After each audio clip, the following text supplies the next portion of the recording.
Nung una, medyo nabilib pa tayo dito kay Attorney Vic Rodriguez. Pero ngayon, ang OLATS na pala ito. OLATS pala talaga to.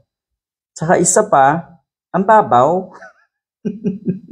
Nagpagamit sa mga Duterte. Sumapi sa mga Duterte. 'Di ba? Naandun ka na, nakatungtong ka na sa kalabaw. Ano nga yung kasabihan na yon? Pero 'di ba? Malala.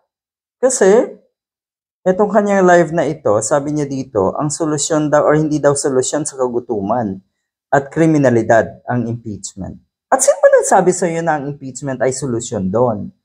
Ano mo gusto mong sabihin na walang ginagawa ang Malacanang tungkol dito sa usapin ng kagutuman, yung mga nirereklamo yung kriminalidad? Sa tingin niyo wala talagang ginagawa? Ibang usapin yan. At lalong ibang usapin yung impeachment. Dahil paano napunta sa kagutuman? At paano napunta sa kriminalidad? At paano mo nasabi na hindi solusyon? Talaga pong hindi solusyon yan. Dahil walang kaugnayan yung dalawang yan. Ang isinusulong siguro ng ating gobyerno ay maparusahan sa tamang proseso, syempre, gagawin na maparusahan yung mga taong nagkasala at may pananagutan sa ating bansa, sa taong bayan, katulad ng mga ginawa ni Sara Duterte. Ang lala po ng ginawa ni Sara Duterte. Tapos ngayon, tagapagtanggol kayo ng mga taong katulad ni Sara Duterte? Ang saklap, ang baba ng tingin ng mga taong nag-iisip ng tama sa mga katulad niyo po, Mr. Vic Rodriguez. Dahil napunta kayo sa kagutuman. Gutom na daw ang mga kababayan natin. Sino po ba yung sumisigaw na gutom na?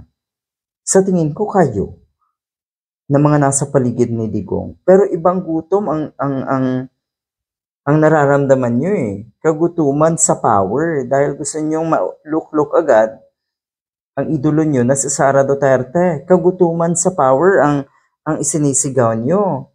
At yung sinasabi nyong kriminalidad, sa Davao lang yan. Huwag kayong mag-alala.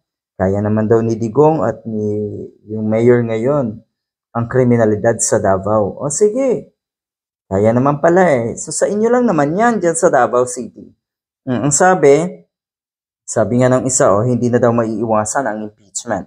Kung gusto mo, Attorney, sali ka sa mga abogado ni Inday. Yun siguro mas maganda mong gawin. Kasi habang kayo po ay nagdadadakdak sa social media, ang intensyon nyo kasi alam na eh, di ba?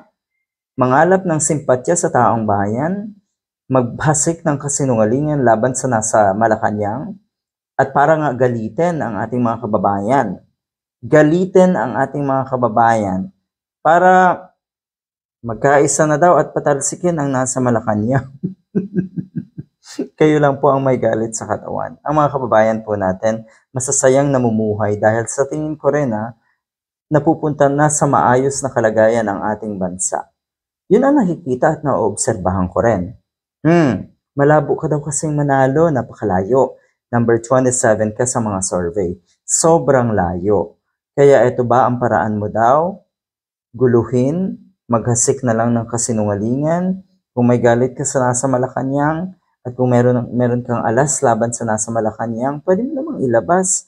Pero kung dahil sadya lamang na meron kang hinanakit mo lang, siguro talagang mahirap ilabas yung ganun niya. Good luck.